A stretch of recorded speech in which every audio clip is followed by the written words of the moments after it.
Report رضا اکرم۔ عوامی action committee کے تمام مطالبات منظور، باضابطہ معاہدہ طے پا گیا۔ 29 ستمبر کشمیر عوام نے اپنا بھرپور حق ادا کیا اور پوری دنیا کو بتایا کہ ہم ایک ہیں۔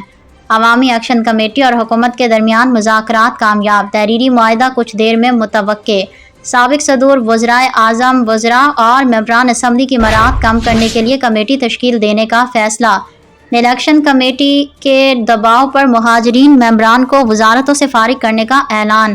عوامی مطالبے پر صحت اور تعلیم کی سہولیات مکمل طور پر مفت فراہم کرنے کا فیصلہ۔ پاکستان حکومت نے آزاد کشمیر کے لیے 30 ارب روپے فنڈ دینے کا اعلان کیا۔ فنڈز ہیلتھ، ایجوکیشن اور ڈیولپمنٹ سیکٹر پر خرچ ہوں گے۔ معاہدے کے بعد عوامی ایکشن کمیٹی نے احتجاج اور دھرنا ختم کرنے کا اعلان متوقع۔ آزاد کشمیر میں کئی روز سے جاری کشیدگی ختم ہونے کی راہ ہموار۔ عوامی حلقوں میں معاہدے کا خیر مقدم، عوامی جدوجہد کی فتح قرار۔ عوامی دباؤ کے بغیر یہ ممکن نہ تھا۔ قیادت اور اس مرتبہ عوام نے عوامی ایکشن کمیٹی کے ساتھ بھرپور تعاون کیا۔ رپورٹ رضا اکرم۔